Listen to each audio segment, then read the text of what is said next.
What's up, everybody? Welcome to KindaFunny Games Daily for Monday, June 20th, 2022. I'm one of your hosts, Greg Miller, alongside Forbes 30 Under 30, a.k.a. the second best baby blues in San Francisco, a.k.a. the engaged one at Tim Geddes. Let Tim host, Greg. Happy 5 years of KindaFunny Games Daily to you. Happy 5 years to KindaFunny Games Daily to you. I had this at the top of housekeeping. Ladies and gentlemen, it's our anniversary, motherfuckers. If you didn't know, KindaFunny Games Daily has been around 5 years as of yesterday. Barrett, roll the TikTok. What's up, everybody? Welcome to KindaFunny Games Daily. Hit that motherfucker stopwatch. We got time codes for the YouTube kids. Slide one, Gary. Yeah. Tim, if you want. I didn't agree to this. Cortez, can I get a hallelujah? What the hallelujah? No! While you were reading that question, I was miles away. This show is brought to you by Food and Water. We have none, and I need some. You don't even know how to react to that. This might be the freshest episode of KindaFunny Games Daily to date. Who likes Jared Petty? 13 items on the Roper Report. Honest Baker's dozen. Number 5 is Yoshi. You would put the Switch Lite in the dock. No, why are you saying that? What is happening? Andy, what the fuck is happening behind you? If you're not making moves, you're standing still. Until next time, Game Daily. Barrett, bring down the lights. I don't care. What? There you go, ladies and gentlemen. 5 years of Games Daily. What I appreciate about that video is it is a daily news show that has been running for 5 years, and not one of the clips in there was about the news. You gotta love there it, was dude. no like the what at the PlayStation, or PlayStation leaving E3 or Last some of big Us getting headline or delayed. anything. It was a piece of cake falling over in the Switch Lite argument with Andrea that I don't remember, but I remember You being don't so remember brain-break. that? I remember what I was talking about on Reddit with somebody where like, or maybe even the TikTok comments where I'm like, I remember it was like I was speaking French and she was speaking German and we just couldn't make sense of each other. But I don't remember what I guess she was trying to say we could plug a Switch Lite into a dock. And I was like, no, you can't do that, right? And that was just the conversation over and over again. Yeah. God. Good Lord. Thousands of shows. It's really crazy to think Thousands about. of We've done shows, a lot of different shows too, but like a 5-year anniversary of this show is extra special because it is 5 days a week. Yeah. Probably the most. Yeah, definitely the most podcasts I've ever been on, right? In terms of how that shakes out. I left Beyond at 382 and I'd been there from the founder. 382 and I'd been there at the front. Yeah. Well, I don't even have to worry because, of course, Kenny Blue wrote in last week for our 1200th episode. Our 1200th episode. Yeah, I've been on 696 shows so far. Yeah. So yeah, this is the most this is the podcast I've done the most in my life. And on top of that, I feel like it must be, I mean, it's easily the KindaFunny show that has had the most people be a part of it and make it what it is. For sure. So many different voices across the industry have either had like a run on it or have just made appearances here and there. And like, it's cool. It's kind of like comic books. You know what I mean? Where it's like, there's like the storied artists, like there's the Jared Petty run and there's the Andrea Renee run, then Danny O'Dwyer. It's pretty cool. Yeah, we've had plenty of great people come through, like everybody you just mentioned. A lot of mistakes, like Paris Lily, but we keep trucking, and that's how it goes. You know what I mean? Because that's the other thing, Barrett. Barrett, I'm throwing you a curveball. I meant to put this in. I meant to put this into the Slack last night, and I forgot. If you go to my Twitter and you scroll down, so it's right there. It's my most recent tweet that isn't a retweet or anything like that. I made a prediction last night, 14 hours ago, Tim, and I want you to know this is the energy I'm putting into the universe today. This is the energy of the shooting star, Greg Miller. All right, I tweeted prediction/bet. I'm feeling it. This is my week. I will get my email about my Steam Deck being ready. If I'm wrong, Paris Lily can host KindaFunny Games Daily with a co-host of his choice, and I'll sit muted in spot 3 so he can mock me whenever he likes. I feel it. Love that. So now live, everybody, I'm going to open up my Steam Deck email address, my burner account here, throw that open, and I'm not even making it up. It's here. It's here. It is here. There you go. 16 minutes ago, motherfucker. Praise be to Jesus and or Satan, whoever made this happen. Thank you. No. Oh my God. I've never been so excited to have this was my cross to bear, Tim, and it's off my shoulders now, and I don't have to worry about it. I'm spending all this money on something I will play Rogue Legacy 2 on and Ghostbusters Sega Master System on for probably 30 minutes and then set aside and never touch again. But it's over, everybody. It is over. It is over. It is over. Do I have my real wallet? Because I got a new credit card and everything. Oh my God. Until June 23rd. At 9:49 a.m., I have to do this. Oh my God! It hurts even more that, like, you know, he's saying this is his cross to bear. This is something that he has been asking for a month at this point, and then he also outright like admits, like, I'm gonna play this thing for 2 days and then never touch it again. Barrett, first off, I love you. You're a snappy dresser. I'm sure you look great today. You know me. You came from the Kind of Funny community, as all of our hires do, right? You know me better than anybody. I have the best intentions of using the Steam Deck for something. And I've talked out how many times? You laugh like that. 15 years of talking out my ass. You know what I mean? Remember Stadia and xCloud. And I'm like, well, maybe that. And like, those were like, I'll be on the road. I'll want to use them in a hotel. Then God was like, or Satan was like, you know what? Pandemic. You're not going anywhere. Chief, sit down. So like, that's a different thing. But like, oh, it feels good to have. Maybe this is the one that, again, like I said, I had to drag Jen's fucking PC over to the TV to play Quarry for review. And I was lugging that thing over there, acting like a moron, sitting on the floor. But then once it was up and running, I was like, this ain't that bad. I can see why people would want to do this for one thing. Why they didn't want like the octopus of cables everywhere. It looks like PSVR, 0.1 over there, things all over. Remember when Shuhei had the moves taped to his face? Y'all remember, it's a classic moment. Now, Greg, on one hand, I'm happy for you. I'm very happy for you that you can finally play Ghostbusters on the Sega Master System. All that is fantastic, and I am stoked for you. But on the other hand, I am very sad that we're not going to see you just get shamed by Paris Lily for an hour, because that is one of my favorite things, is the Greg Miller losing a bet, getting shamed publicly on video. And it's been a while. It's been a little too long, not that I feel like you need to get taken down a notch right now on this beautiful June 20th, 2022, but I feel like we're getting close to you needing a good shaming. Okay. So I think I've been shamed enough in my life, Tim. I don't know about that. I feel you don't deserve too much, but every once in a while I need to just remind you just who you are and what you deserve. Because anybody that has to question it wasn't God, it wasn't Satan. I don't know. I just feel like I appreciate this. You've won this round, but I think that sooner than later, you need to make another bet putting this back on the line. The Paris Lily thing? Mm-hmm. Well, if you notice, like I didn't want to flex my powers too much, of course, because I could have easily said one of us goes to the third spot and gets mocked for the rest of their life, right? Yeah. And I don't want to do it to Paris because I feel like he's been mocked enough. You know what I mean? Because you look at Paris and you're just like, oof, this poor guy. You know what I mean? I hate you so much, Greg. I'm on the XCast, man. I sure do like playing these Xbox games, such as Halo didn't work. Shit, fuck. Well, at least this year we got Starfield. Oof, that ain't coming, huh? Well, Spider-Man will be coming around the corner. No wonder this idiot loves his Steam Deck so much. He can't play any games on his TV. Woo! I'll tell you what, everybody. I was searching for a headline, but we got it. God or Satan saves Greg Miller. Ladies and gentlemen, let's talk about Xenoblade Chronicles 3 and what's it mean for the rest of the Nintendo Directs. The Quarry, supposed to be a Stadia exclusive, but God or Satan put an end to that. And then Diablo Immortal is delayed in China, and it might be due to censorship. We'll talk about all this and more because this is Kind of Funny Games Daily. Each and every weekday on a variety of platforms, we run you through the nerdy video game news you need to know about. If you like that, be part of the show. Patreon.com/KindaFunnyGames. Over at Patreon.com/KindaFunnyGames, you can write in with your questions, comments, concerns, everything under the Daily Video Game Sun to be included on the show. Of course, also on Patreon.com/KindaFunnyGames, you get your name read as a Patreon producer. You could get the show ad-free. You could have a bevy of other benefits for things like PS I Love You, XOXO, or the XCast, where they sit around and just go, oof, can you believe this has happened to us? Well, at least they made another controller. If that's not enough for you or you have no bucks to toss our way, no big deal. There's a bunch of ways to support us for free. Of course, you can use the Epic Creator Code KindaFunny whenever you buy something on the Epic Game Store or wherever you're playing Fortnite or Rocket League. Go ahead and input it on your Switch, Xbox, or PlayStation. Beyond that, of course, you can get this show for free on youtube.com/KindaFunnyGames, rootseats.com, and podcast services around the globe.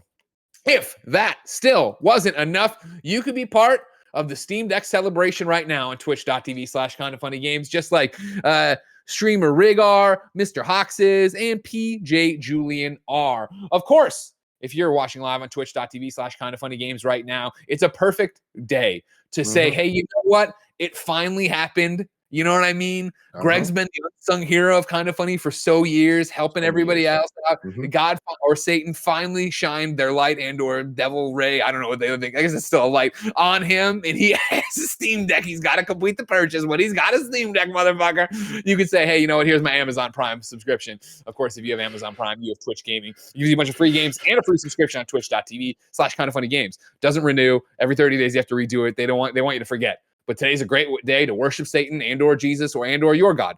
Any God. You can fucking worship the spaghetti monster. You know, worship, you know what? I've been thinking it a long time, Tim. Greg, we're on the precipice of offending someone. You know what I mean? Let's just dial it back. I can be your God. All right, everybody, I can be your God. Don't worry about it. Is that going to offend anybody, Tim? Is that going to offend anybody? No. That's a totally normal thing to say when you got to say that coming.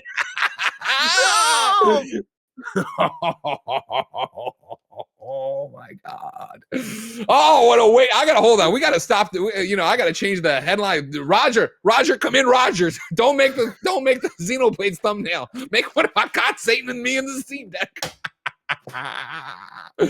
Oh man, 5 years of this. And he wonders why in the clips there's no talking about the news on our news show.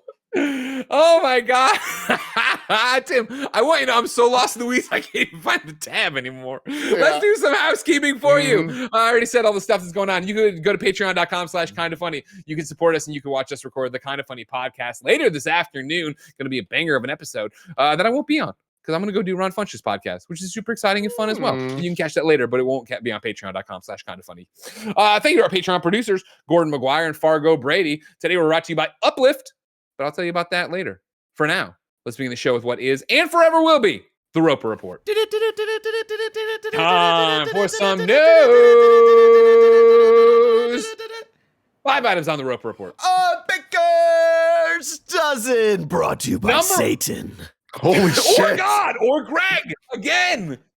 What do God and Greg have in common? They both start with G. Is that a coincidence? Well, I'll tell you what. Does your God have a Steam Deck? Because this one does, all right? This motherfucker turned into Yoda for a second.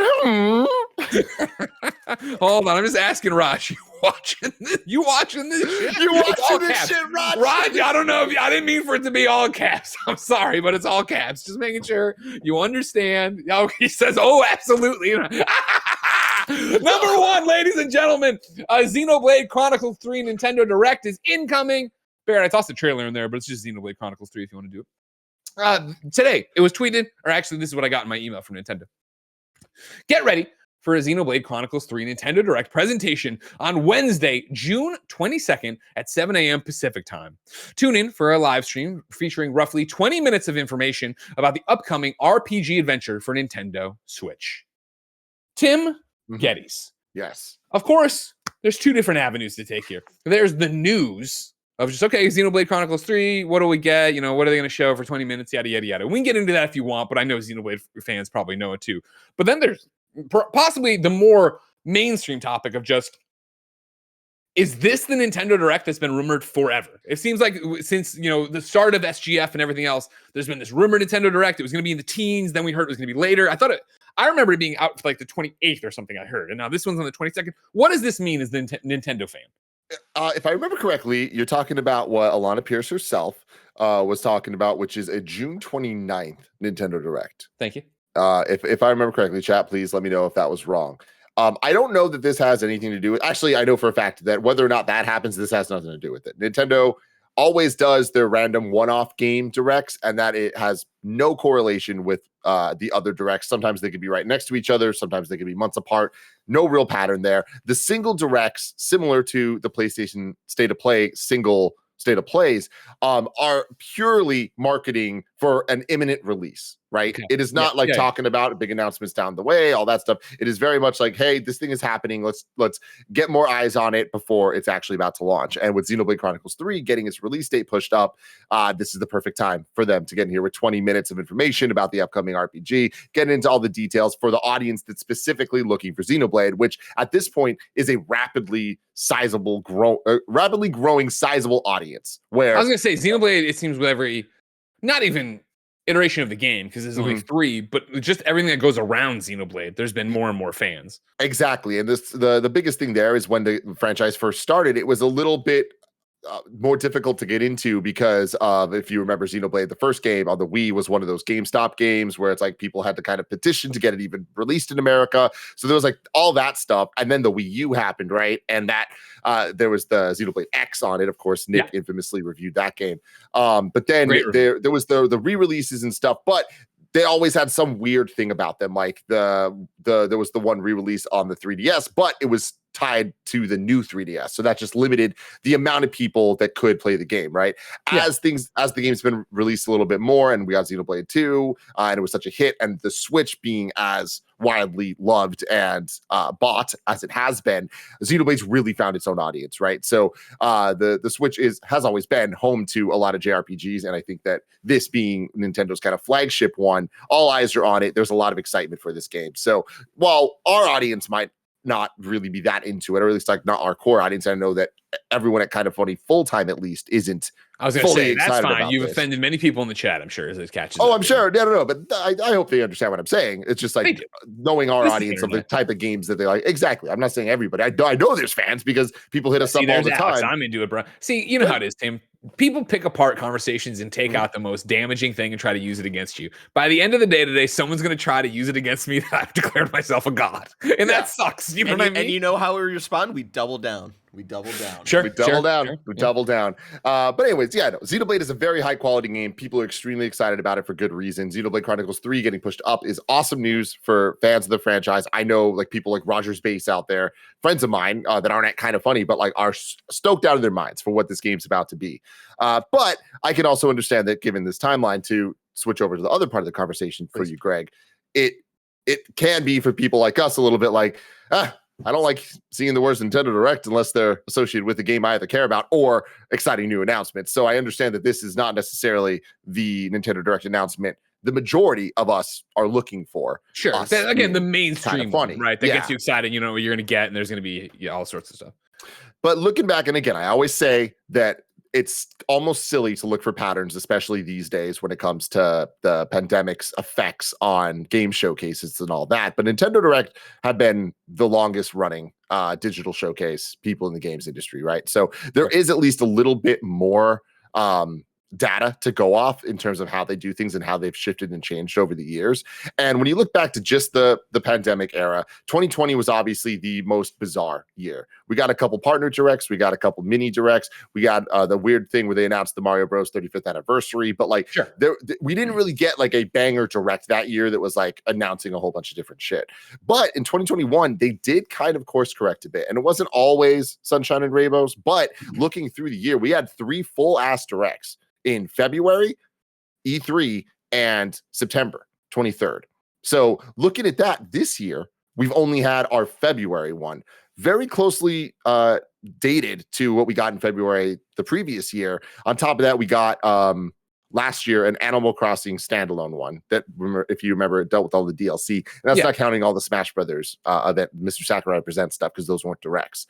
So now we have the Xenoblade one coming up. So just going off of that, it feels like we have 2 mainline directs left this year, if we're following the pattern from last year, which would make sense given the fact that it feels like there are more games coming out this year from Nintendo and to be announced this year than there were the previous 2 years. So I think that we are going to get 2 more Nintendo Directs this year. Will it be in June following this pattern? Do you think Alana lied? Is Alana a liar? I don't think Alana lied. I definitely don't think Alana lied. I do think at any moment these plans can change. Sure. And to reiterate, I don't think that the Xenoblade Chronicles Direct happening June 22nd stops a main direct coming June 29th. So because Alana is the one that has said that, I believe that it's going to happen the 29th. I believe that she heard that from somebody reputable that knows what they were talking about. Nintendo, infamously in the last couple of years, I mean, they in so many ways kind of reinvigorated and in some ways created this modern era of leaker scoop culture and all that stuff. And it kind of got wild out of hands when every time that someone would even whisper the words Nintendo Direct, it would spur 4 months of predictions and hype and insanity. So anyone can say anything of just choose a random date. Oh yeah, next Tuesday Nintendo Direct's going to happen. It's going to be 13 minutes long. Like if they had just one weird little detail, everyone's like, oh, this is probably true. I think people have gotten better at that over time. But again, I trust Alana more than I trust majority of people in the world, if I'm being honest. Understandable. Speaking of dishonest, horrible people, ladies and gentlemen, Paris Lily has joined the chat to come apologize and worship his new benevolent god, Steam Deck owner Greg Miller. I apologize for absolutely nothing. Okay? I literally came here. I'm sitting there talking with my children on my day off today. Oh, your children. Your kids are all like 23. They're smoking cigarettes with you. Don't act like you're over there educating them. Okay, we were. But I see this tweet and you're rubbing it in. Now, I got to take you back to yesterday. I got to admit, when you put out that tweet yesterday about today is going to be the day, and if you were wrong, I was going to co-host it. That was my finest work, to say the co-host was going to be the Steam Deck. I could barely type it. I was laughing so much. But Greg, in all seriousness, I'm happy for you because your life is, and I'm being serious, your life is about to change. I spent all day yesterday playing Neon White on that damn Steam Deck. It is, you'll see when you get it, the controls, having that screen, you're getting these high-end AAA games just in the palm of your hands. It's going to change your life. You're going to be a PC gamer after this. Here's the new thing, Paris. All right. Again, yeah, I said if I was wrong, you get to host with a co-host of your choice. I'll sit in the third box on mute. You can mock me.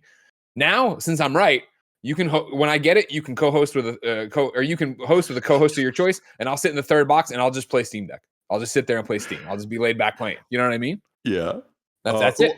Well, now my attention has to turn to Mr. Khalif Adams because he literally tweeted today how he still doesn't have one. So now that you have one, maybe we'll do a Kind of Funny Games Daily where he's the co-host. You'll sit in the third chair just playing your Steam Deck all day and trolling the entire time. Let's do that. Well, that's the thing right now. If you are the war is over.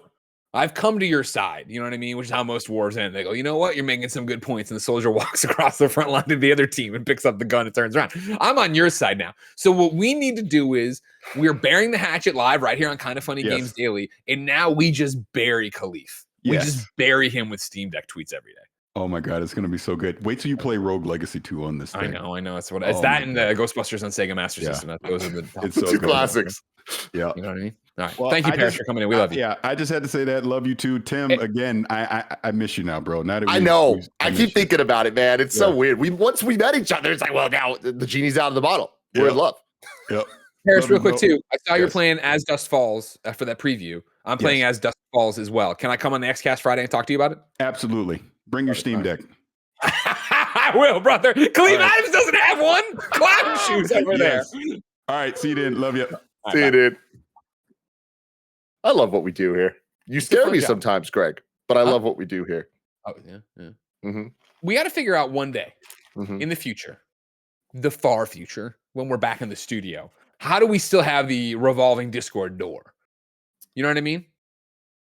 If is like, do we have like the Zordon thing like Kevin used in the video we watched earlier where people can just log in and pop up and they're yelling at us, or what the hell's going on? Oh, yeah. Do not fret, mon ami. You already got plans. I want another Nintendo Direct to close this out. Obviously, Xenoblade fans, I'm excited for you. Xenoblade, I always look at, I'm like, maybe, but no. I know. Remember, this is the game that, of course, when we asked Cisco, before we knew Cisco as well as we know Cisco now, when he came to cover E3 with us, we said, we can get you in to see any game. What do you want to see? And he gave us a list of games, and the top was Xenoblade. And I was like, Chronicles X on the Wii U. Cisco is a big old fucking nerd, and I respect that. I love that. You know what I mean? And that's when we knew Cisco was Cisco. He was the dragon. And so, like, I know the Xenoblade fan base is out there. I know they're in our audience. I'm super excited for all of you. Again, it looks like something, but I know I'd get turned off by the battle system. I just want active battle. I just want to be out there action RPG and fighting all the time. Kingdoms of Amalur Reckoning, you know? I do know, Greg. I do. Tim, did you know the Quarry and Squanch's latest game were going to be Stadia games? I did. Well, you gotta fucking. I didn't Number 2 until- on the Roper Report is that story. It's from Stephen Totillo at Axios. It broke late Friday. Google was involved in the creation of 2 notable video games in the spotlight this month before the downsizing of its Stadia gaming operations sent those projects elsewhere. 2 sources familiar with their development tell Axios. The game's Google connections help fill out a picture of what Stadia could have offered if Google hadn't abandoned its ambitions in 2021 to create a gaming platform to rival PlayStation and Xbox. The Quarry, developed by Supermassive and published by Take-Two Interactive, was released on June 10th for PC, PlayStation, and Xbox. High on Life from Squanch Games and a team led by Rick and Morty co-creator Justin Roiland was revealed during a Microsoft gaming showcase last week and is slated for an Xbox and PC release later this year.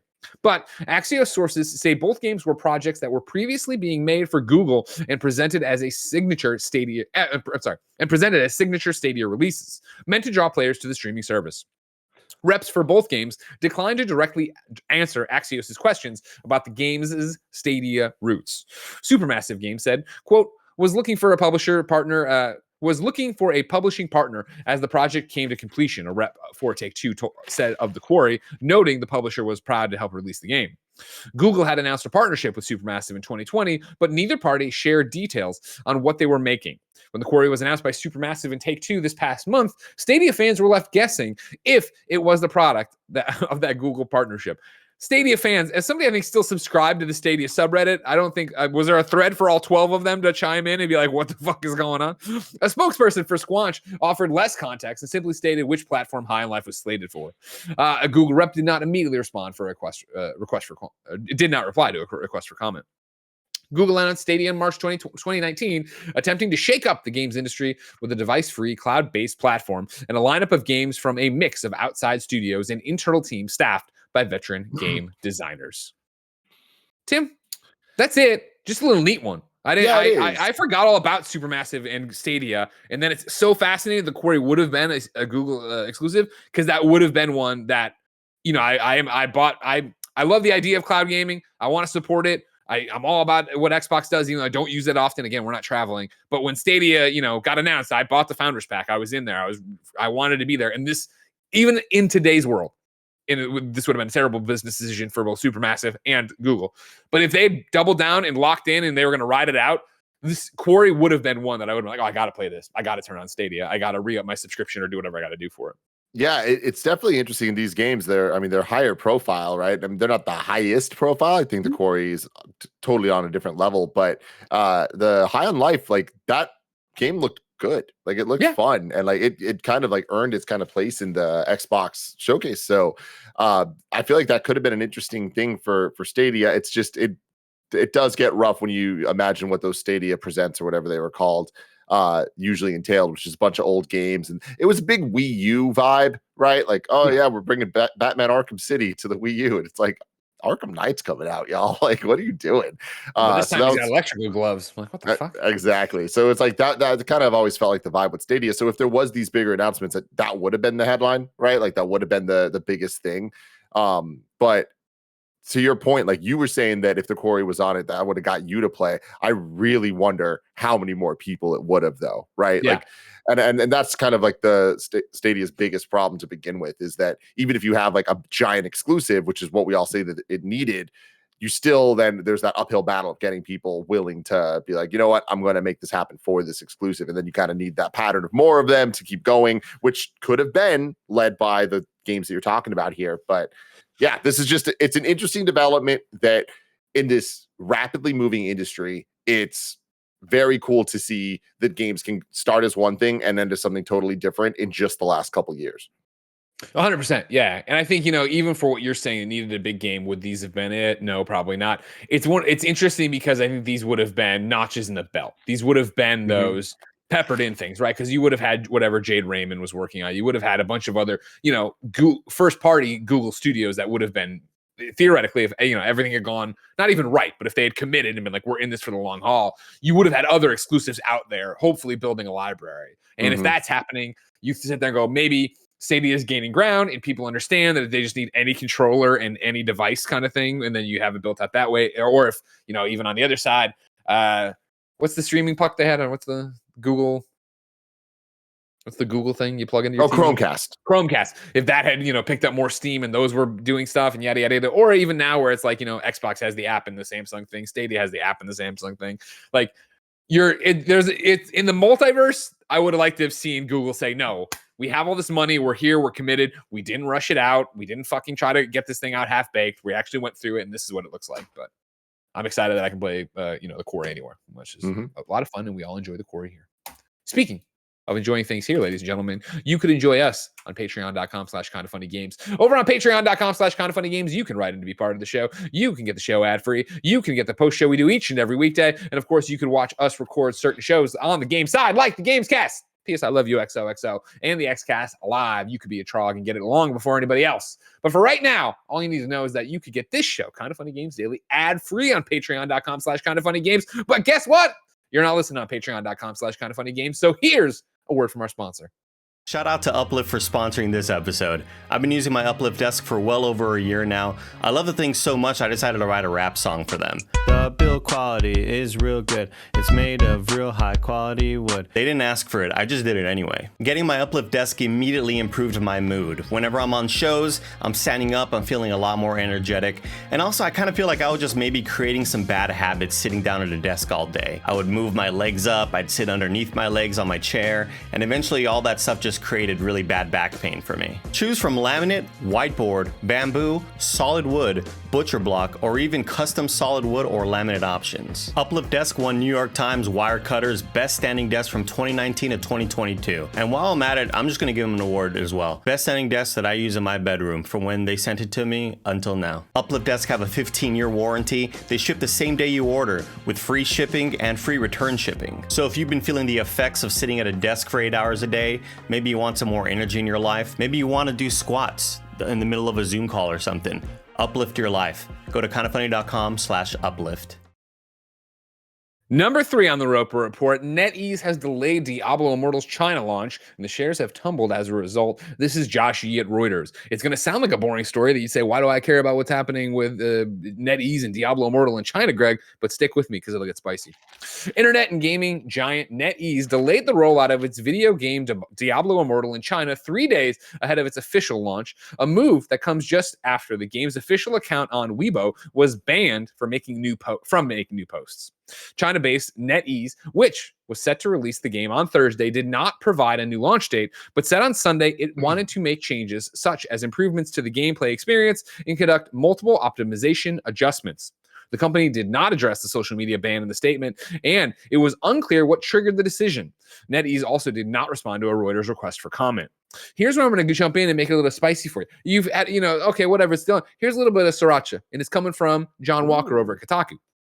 Over at Kotaku, they report, while there is no official reason given for the Weibo suspension, outlets are reporting that it could have to do with the official Diablo Immortal account making reference to A.A. Maline's Winnie the Pooh, a peculiar sentence to type, but refers to the cute little bear. References to the cute little bear have come to be popular in the way of. Let me try all this again. Sorry, I know there's a whole Reddit thread the other day about Greg can't read. I'm trying. A peculiar sentence to type, but references to the cute little bear have come to be a popular way to be critical of China's delicate, honey-loving leader, Xi Jinping. For an excellent premiere on this, check this video. Go watch this. There's a whole bunch of different things about how China's president is not cool. A screenshot circulating around, this is still Kotaku.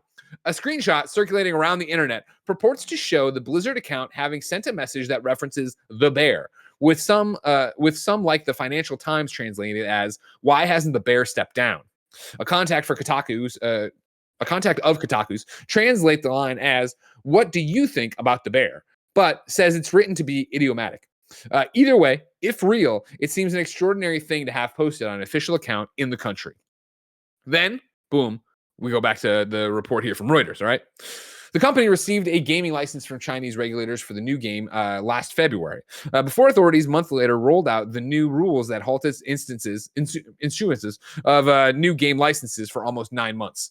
The nod had garnered attention as the Diablo franchise focuses on slaying demons and witches, themes seem to jar with Chinese regulators' dislike of games with violent or religious content. Diablo Immortal was already released outside of China on June 2nd, and as per the app tracking platform AppMagic, it has earned over $24 million during its first 2 weeks since the rollout. The China launch was expected to give the title another boost as the Asian country would be the game's biggest market. Shares of NetEase slid more than 9% on Monday. And while we're here, I'll just toss it in again. We're talking about that 24 million made, right? If you want, you can go to Pocket Gamer, where Lewis Reed writes about that. Data from AppMagic has revealed Diablo Immortal garnered over 8.5 million downloads in the first 2 weeks of release, earning developer Blizzard more than $24 million in the process. Despite the success of the game, it's worth noting that the game has seen mixed reviews from critics and fans alike. Metacritic lists the iOS version's user score as 0.3%, although the App Store shows a more favorable rating of 4.5. Activision Blizzard declined to make the game available in both Belgium and the Netherlands due to the country's strict gambling laws restricting the use of loot boxes in games. So, Tim, fuck censorship. Oh, Okay. bother. God damn it, you were sitting on that for too long, weren't you? What do you think about this, Greg? I assume that's a Winnie the Pooh reference. It is. I'm sure in a couple years I'll know. Yo, this Winnie the Pooh shit's wild. This is wild and it explains a lot. Recently, you're just learning about this. I did not know about this Winnie the Pooh thing at all. And recently, we were doing a sponsored opportunity, and they hit me up with like images we weren't allowed to use. I put it on Slack for everyone to see, and it seemed like no one understood either. Because like there was a bunch that I'm like, okay, clearly we're not going to do that or that, and then it was just Winnie the Pooh, just like. I'm like, what the fuck did Winnie do? So now I understand. He wasn't canceled. It's just that China freaks the fuck out if you do that. Yeah. He wasn't canceled. No, Winnie the Pooh didn't. Winnie the Pooh's done nothing wrong, for the record. All right, that's just how it is. Yeah. But wait, did Tim freeze? Barrett, did I freeze? Tim's frozen. Yeah. Okay, good. Oof, I'm never sure it's me. I'm never sure it's me. When he got him. Yeah. So if you didn't know, obviously China super prone to censorship. Obviously they're freaking out about Winnie the Pooh all this time. And then Winnie got him. See, that was it. That's a great point. Everybody's like, Winnie got him. Tim mentioned it. You know what I mean? Tim mentions the fact that somebody was like, don't use Winnie the Pooh. And we're like, fuck that. And now we mentioned Winnie the Pooh, and that's what happens. That's what happens to this whole thing. So again, the news, of course, that is delayed in China, that's whatever. They say optimization. Do you believe them? Then it's yet another, which is all interesting, of course, because this all goes back to Free Hong Kong with the Blitzchung stuff that was Activision Blizzard back in 2019 as well, right? We were still in the studio. So yeah, it's the same thing over and over again. You remember that? Yes, that was 2019, right? Yeah. And so it's like that time around, remember, there was the big conversation of, well, is this the, Chinese influence on Activision Blizzard and Tencent or whatever? And now this time around, or NetEase, and now this time around, it's like, well, this is the whole thing of, again, but not the same, where they got in trouble for, or not trouble, but, they got in trouble for actually saying something before. This one is just the fact of the Weibo account for the game said something on there or whatever. And did they say it right? Are these translations correct? There's a whole bunch. As Kotaku points out, right, they're talking about like a screenshot circulating. Well, okay, is that actually what happened? Is that actually went wrong? When will we know the real story of it? The long and short of this is censorship fucking sucks. You know what I mean? Like, come on, China. Stop fucking being like this. And everybody use your Winnie the Pooh. Use your Winnie the Poohs. Everybody get out there and use them. I know nothing about Winnie the Pooh anymore, Barrett. Barrett, was Winnie the Pooh something for you that was like, hey, this is like a definitive Barrett thing? Yeah, I remember liking the one where like Christopher Robin is going to school for the first time and that freaks Winnie out. Because I feel like that was like more of like a longer episode. That was like a maybe like direct to video movie or something like that. Yeah. But that's all I really remember is that one. He's one of those things I remember from being a kid or whatever. Sure, Winnie the Pooh. But like I don't remember being like Winnie the Pooh was the shit. I love Winnie the Pooh. Yeah, I remember seeing the movie that came out in like 2009 or 2010 when they did another Winnie the Pooh movie because I remember the girl that I was dating at the time was like really into Winnie the Pooh. But that was about it. And I guess that's the thing. I'm sure there's probably normal human beings who look at me and go like, I can't believe Greg is obsessed with Ghostbusters. I can't believe somebody would care about Ghostbusters that much. I would be like, I can't believe anybody that cares about Winnie the Pooh this much. I remember. Show some respect. The Tigger movie also as well. Shout out to the Tigger movie. Shout out to the Tigger movie, but no, please put some respect on Pooh's name. And like, I'm just gonna say this, like, I'm coming in hot. I had just blue screened. Something's wrong with my computer. I don't like that. But I will say that I'm not exactly clear on what side of this Winnie the Pooh thing politically that I'm supposed to be on. So everything I'm saying is just about what I've known before today about my friend Sir Winfred the Pooh. Okay. Tim, I'll just tell you what to believe and you believe it, all right? Okay. You, Tim Geddes, Timothy Robert Geddes, believe that Winnie the Pooh should be used freely and openly on the internet, and that Yes. no leader of a fucking country should be so thin-skinned as to fucking ban things left and right and have all these, you're gonna talk shit about me, I'm gonna ban the fuck out of everything. That's, you believe in freedom of speech. Yes. So there we go. You believe in a free Hong Kong. Yes. Cool.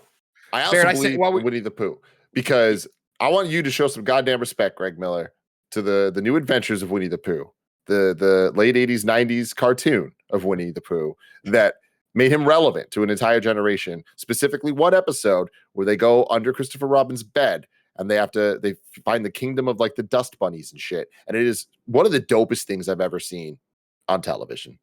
So, Winnie, I hope you're out there. I hope you're thriving. Don't let this dude take you down.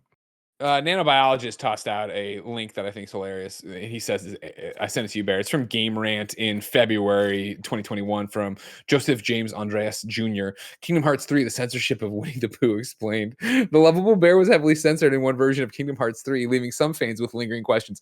Barrett, I'll read, but if you scroll down to the next screenshot is golden. When Kingdom Hearts 3 launched in January 2019, it finally gave fans a chance to continue the story of Sora and the assortment of Disney characters by his side. The game introduced a number of Disney, blah, blah, blah. I'm just going to get to the point here, right? In the Chinese release of Kingdom Hearts 3, Winnie the Pooh was completely censored. In every on-screen appearance that the honey-loving bear made, he was covered by a massive white blot that blocked everything but the bear's feet. What? After the trailer for the 100-acre wood section of the game was revealed, screenshots of this censorship were made public through social media. Instead of just removing the character from the game, which likely would have delayed Kingdom Hearts 3 more than it already was, it looked as if it was just painted over like a stain on the wall. This confused a lot of people in the West, and when the Chinese censorship isn't new. And then it goes on to explain everything we've been talking about here. Just fucking ridiculous. Fucking ridiculous, man. I digress. I do, Greg. But, and then $24 million, of course, for Diablo. You know what I mean? In-app purchases and all that jazz, or whatever. Yeah, it's an interesting stat for sure. Like that, the mobile revenue streams are totally different than a full price game, right? Like I feel like 24 million would probably be looked at as a failure for the first couple days if it was a Diablo like full price release game. But it being mobile, it's like this thing's gonna have legs, and this money's just gonna potentially just keep adding up over time. I feel like this is one of those stats you can, depending on how you want to like frame the headline, it could be a good or bad thing. Oh, for sure, for sure. Yeah, there's a lot of conversations about the end game and in-app purchases and how the grind gets and all that jazz.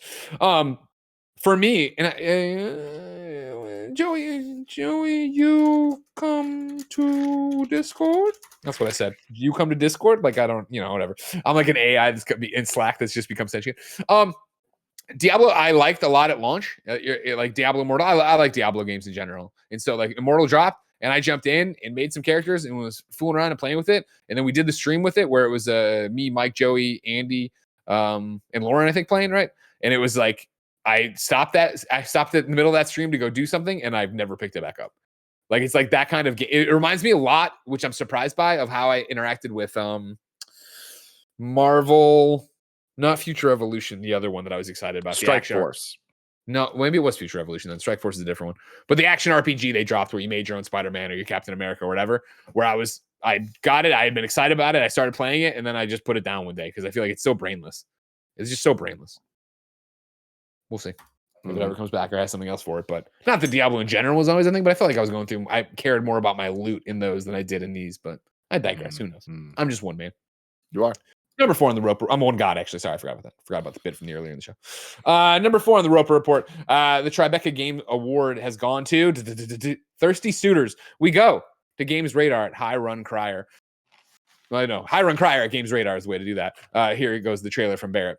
The second ever Tribeca Games Award has gone to upcoming indie adventure Thirsty Suitors, a chaotically beautiful mashup of turn-based battles, skateboarding, and cooking.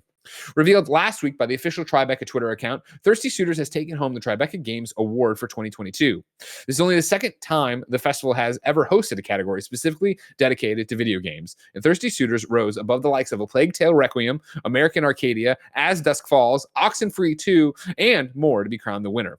If you're unfamiliar with Thirsty Suitors, it charts the adventures of Jala as she struggles to reconcile with her friends and family in time for her sister's big wedding. Jala's exes have teamed up to battle her, which takes the form of brilliantly colorful turn-based battles. There's also cooking and skateboarding to be found in this adventure through Jala's young adult life. Of course, this is coming from Outer Loop Games, the folks behind Falcon Age. Our friend Eka over there is lead on it or whatever. I'm stoked for this one. I'm not even, turn-based battles are usually a turn-off for me, but so much personality here, so much color. I love this. And one of the reasons this makes the cut is that, for news stories, is that you know me, Tim. The audience knows me, and you know the kind of games I like. And the Tribeca Game Awards are usually these are all a bunch of Greg-ass games. And so the fact that this is able to come in here and beat out Oxenfree 2, right? I know Plague Tale #1 didn't click with me, but I keep getting told I have to go back to it. It's able to come in and beat that. And then the other one, Sam Barlow's new game, Immortality, was there. And if you remember, Sam Barlow, of course, made Her Story, Telling Lies. Immortality is such a Greg fucking game of trying to solve a murder by going through these old movies and doing all that jazz. Like, the fact that it was able to win out over all that, and as Dusk Falls, which me and Paris were just talking about the XCast, basically a Quantic Dream Telltale game that's exclusive to Xbox. I'm fucking stoked for this. I can't wait. And I know Kingdom Bridge of Spirits was a big one at the Tribeca Game Awards a couple years ago too. So like that's just kind of the level of game we're talking about, which I think is really cool. This Thirsty Suitors, like we've seen it a couple times now, looks awesome. Looks like such a fun time. I hope that it's great because it definitely has the potential to be something very special. Ladies and gentlemen, it's Christmas in June. Joey Noel. Hello, Joey. Hello. I got you at the tail end. I pinged you, so it was a little late. I'm not here to ask you about Thirsty Suitors. What I want to know is, are you still playing Diablo Immortal? I haven't played in like 3 days, probably. Yeah. It's just all of the same stuff, which I got kind of bored with a little bit. Yeah. And I feel like I wasn't progressing in the like bigger story things of like all the guild stuff where you have to like kill 1,000 people partied up with people in order to start the next thing to unlock stuff. And I'm like, that's just not the way I play mobile games with other people. And like partying up with other people is like kind of annoying for something that I just want to play for like 10 or 15 minutes at a time. So I kind of just stopped.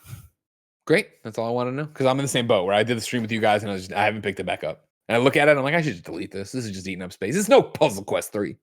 Yeah, it's hard to just hop in for like short bursts of time. I feel like I have to like dedicate time to it, which I haven't gotten my Backbone yet, and so it's like annoying to play with touch controls. And so I'm like, nah, move on. Gotta get that Backbone. We're not even sponsored. Backbones are Shout great. out to the Backbone, man. Love it. What a device. All right, Joey. Thank you so much. Bye, guys. Bye. Number 5 and final on the Roper Report. Fans are working on a PC version of Jak and Daxter, the Precursor's Legacy. This is Luke Plunkett at Kotaku. Over the past few years, we've started seeing something beautiful happen. Fans of classic console games are taking old code and creating native PC versions of games that never saw an official release. We've seen it with some Nintendo games, but now we're seeing it with a PlayStation platformer as well. This isn't porting in the multi-platform sense that we're used to, nor is it emulation.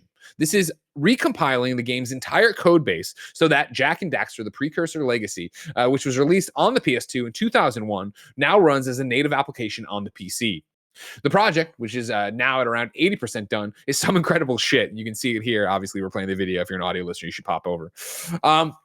Because it turns out Jak and Daxter was, quote, written in Goal, a custom Lisp language developed by Naughty Dog, end quote, which means the small team working on it have to decompile the original game code into human-readable Goal code and then develop our own compiler for Goal and recompile the game code for x86-64.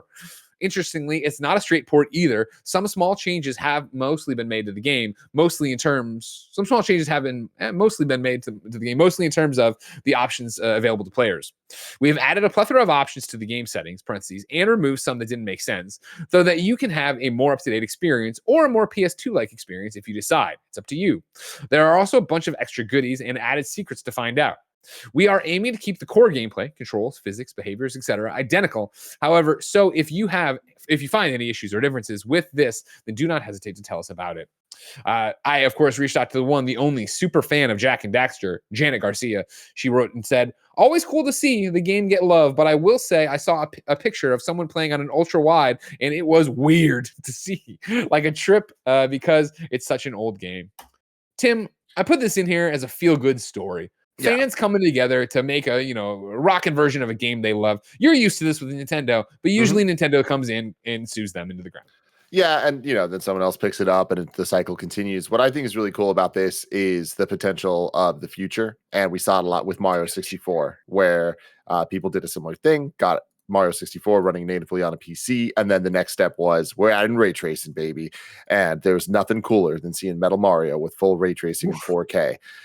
So I think that that's the kind of the coolest thing, is allowing these old games to get ridiculous new shiny coats of paint while maintaining the exact same feel that they originally had from a gameplay like control side. So this is really cool. Jak Daxter's never been my favorite franchise, but I am happy for Janet and for the others out there that will be able to play it this different way if they'd like to for now until this is taken down. First one holds up. First one's still a really fun 3D platformer.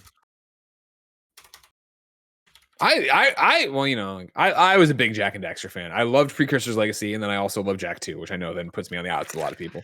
Jak 3, I don't remember having strong feelings one way or the other about, but I remember distinctly Jak and Daxter being the one that it was when Blockbuster was doing the unlimited game rentals summer, or they had the club or whatever it was, and I remember this being one I picked up and adored, and really went through and did everything for it. So then I was so stoked for 2 when he talked.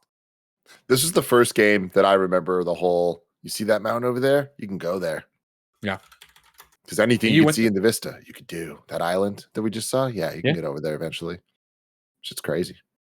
Tim, I'm excited to see what the next game is, where I can go to that mountain, climb that mountain, and have a great time. Maybe, maybe I live on that mountain now as a god, but that's so far away. If I wanted something more immediate, say what came to the mom and grop shops, where would I go? The official list of upcoming software across each and every platform as listed by the KindaFunny Games Daily Show hosts each and every weekday. Yeah! Out today, Autonauts on PC, Switch, Xbox One, and Xbox Series X. Dune Spice Wars, the spice-infused blend of 4X and RTS gameplay, is adding multiplayer Steam early access today. And then Team 17 has revealed 3 premium Golf with Your Friends DLC packs available for purchase right now on PC, Xbox One, PS4, and Nintendo Switch. Timothy, Robert, Geddes, what do you got for me? Dune Spice Wars, the spice-infused blend of 4X and RTS gameplay. What is 4X? I have no fucking idea. Let me know that game's already out, because I remember what conference was that revealed at, where a bunch of RTS kids were like, "Oh," because they were excited because like Game Awards. Yeah, because I remember. Like, this is why we don't know it, because it's back to being PC nerdy stuff, right? 4X. 4X is a subgenre of strategy-based computer and board games that include both turn-based and real-time strategy titles. The gameplay involves building an empire. Emphasis is placed upon economic and technological development as well. So it's Civ. It's just Civ. They call Civ. Yeah. Okay. Cool. Gotcha. Didn't know that. Because I remember, wasn't it like the original like Dune game, like an RTS, like that was like kind of really embedded in like the history of like RTS games. Because I remember a bunch of nerds being like, "Oh, they're doing another Dune RTS, and it's gonna be sick." But when they announced it, it felt like it was like years away. Yeah, I'm with you, Barrett. It is weird that it's here today. It's out on PC, Switch, Xbox One, and Xbox. Well, it's early access, so it's it's been out for a while there on early access. There's adding this to it. Okay, well, have it your way, everybody. Jeff Grubb says they're letting this man buy a Steam Deck. Yeah, you're right. I don't even know if you know this. They let me host a bunch of Civ 5, 6 videos once. Also, like, I was talking about. I was like, y'all play SimCity? That was a great PC game. You should make that. Let's be real. They're like, no, we wanted Gandhi to make space travel. I'm like, all right, whatever. They had to steal Spice from Star Wars. Like, just like do something original, dude. What Spice? They stole Spice from Star Wars? No, I don't know. Star Wars. I can't remember in episode 1. It was the trade embargo or barricade. They had some kind of trade thing going on. That was big. That was big news back in the day. And it had the Gundams. They were affected. Yeah. Boo. The Gundams were powered by the spice. God, I hate and this. everybody knows that came before Dune. All right. While we're here, Tim. Yeah. Caught up on Obi-Wan Kenobi. All right. A fun show full of fun Jedis. Okay. We're running out of episodes to put Watto in. Yeah, we are. Yeah, we just fucking find out. It's the one question that's unresolved in the Star Wars universe. All right, everything else has been tied up perfectly with a nice little neat bow. Everything else, neat little bow on it, and it's just the way fans wanted. But now we got this hanging gerund out there of Watto. What is Uh-huh. happening with Watto? What is the story of Watto? In the comic books, there's that whole thing where did Darth Vader, he killed the Tordarian. Did he kill Watto? And if so, why the fuck isn't that the miniseries? Well, the thing, great keen-eyed viewers will notice Watto's been there. He was in episode 2 and 4. Oh yeah, no, I know he's been in. Wait, well, he was in episode 4 Yeah, he was just of Obi-Wan or of not of Obi-Wan. He was just really, really small, really small. Yeah. Because you have to remember the timeline, Greg. At this point in the Star Wars lore, he is just so small. You got me. You got me, guys. You got me, and I'm proud of you. I love you all. I love you all very much. Everybody tweeted John Drake and say #small Watto, big problem. Ladies and gentlemen, you're watching live. You yourself, we got something wrong. Oh, here we go. Anyways, if you're watching live, you usually go to twitch.tv/KindaFunnyGames. No, that's not right. You're on twitch.tv, and then you go to KindaFunny.com/you're wrong and tell us what we got wrong. Denim Co. is writing to say loot boxes are not prohibited in the Netherlands. The Dutch authorities thought they are part of the game. Judge, I guess the article said that they were against the law. I think I thought the article about Diablo said it was more the fact of like you got strong laws over there. And that's why they weren't doing it. Yeah, Activision Blizzard declined to make the game available in both Belgium and Netherlands due to the country's strict gambling laws restricting the use of them. So they're not prohibited. I think it's what they're saying, right? Maybe we said they were outlawed. It doesn't matter. It's all cleared up now and everybody knows it, all right? Yeah. And then a whole bunch of nerds are trying to argue about Star Wars. Nobody cares, Yeah, just admit it. Star Wars came up with spice. It's a very original idea that Dune stole. Okay. Spice up your life. Every boy and every girl, spice up your life. People all the world, spice up your life. Roger, who sang that? Is it the Spice Girls? It was the Spice Girls, Roger. Yeah, Roger. Ladies and gentlemen, this has been another episode of Kinda Funny Games Daily. Remember, each and every week, on a variety of platforms, we run you some nerdy video game news you need to know about. If you like that, be part of the show on patreon.com/KindaFunnyGames. On patreon.com/KindaFunnyGames, you can write in to be part of the show. You can get the show ad-free. You can get the post show we're about to do. And of course, you can watch us record shows like PS I Love You, XOXO, the Gamescast live. If that wasn't enough for you, you can watch us record this show live, twitch.tv/KindaFunnyGames. You can get it later on youtube.com/KindaFunnyGames. You can get it on roostreet.com. You can get it on podcast services around the globe.